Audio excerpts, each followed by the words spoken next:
السلام عليكم. النهارده هنعمل مع بعض حاجة حلوة قوي ببواقي بسكويت العيد من غير ولا فرن ولا اي حاجة. يلا نشوف مع بعض ايه هي المكونات.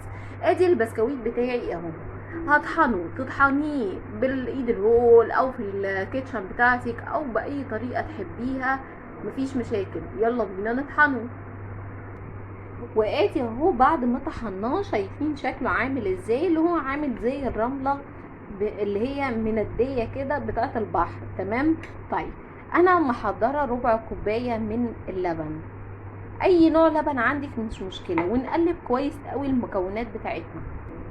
وادي اهو بعد ما قلبت البسكويت مع اللبن كويس قوي، يا دوبك بس اللي هو عشان خاطر انا حطيت ربع كوبايه بس عشان خاطر الكميه بتاعتي مش كتيره. طبعا لو عندك بسكويت كتير شوفي كده تقديريا وزودي اللبن زي ما انت عايزه.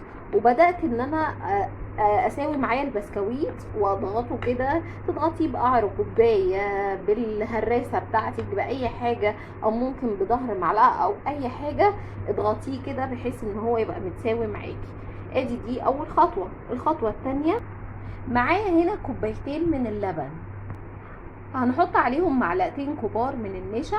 ادي معلقه وادي التانية، وننزل بنص كوبايه من السكر، وهننزل بمعلقتين كبار من الكاكاو. والكاكاو ده على فكره غير محلى، لو الكاكاو بتاعي محلى وهو بتاعي الكاكاو مسكر ما تحطيش سكر، ممكن تحطي معلقتين سكر بس. لكن طبعا عشان الكاكاو بتاعي غير محلى انا حطيت نص كوبايه سكر. ادي دي معلقه وادي المعلقه التانية، دول معلقتين كبار. ونقلب بقى المكونات بتاعتنا كويس قوي. وادي اهو بعد ما قلبت المكونات بتاعتي كويس قوي ودوبتها كلها مع بعض، يلا بينا بقى نرفعها على النار وتفضل ايدينا فيها على النار لحد ما تتقل وهتغلي معايا. وادي اهي بعد ما رفعت مهلبية الشوكولاته من على النار، شايفين طبعا ايدك تفضل فيها وهي على النار لحد ما تتقل معانا، لحد ما توصل للقوام ده. طيب بعد ما نرفعها على النار بورقه فانيليا وننزل عليها بورقه الفانيليا دي، واحنا بنحطها في الاخر عشان تفضل الريحه فيها للاخر. تمام كده.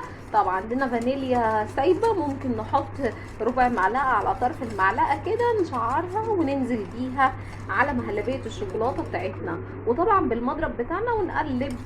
وادي نزلت بمهلبيه الشوكولاته بتاعتي فوق البسكويت بتاعي، شايفين شكلها عامل ازاي. طيب احنا ممكن طبعا ان احنا نزينها بمكسرات او فول سوداني او جوز هند زي ما نحب، اي حاجه تكون عندنا متوفره ممكن نحطها. وممكن كمان نحط مع المهلبيه بتاعتي دي نص معلقه قهوه، بتدي طعم حلو قوي. لو عندك قهوه ممكن تحطيها، او لو بتحبوها يعني ممكن تحطيها في المهلبيه، بتبقى طعمها جميله قوي. وادي انا زينتها اهو بجوز الهند، اي حاجه متوفره عندنا نزينها بيها بتبقى حلوه خالص. انا هحطها في التلاجة بس بعد ما المهلبيه بتاعتي تبرد، عشان طبعا التلاجة بتاعتي ما تبص. بعد ما تبرد ندخلها التلاجة لمده ساعتين وبعدين نقطعها وبألف هنا. اشوفكم على خير في فيديو جديد. السلام عليكم ورحمه الله.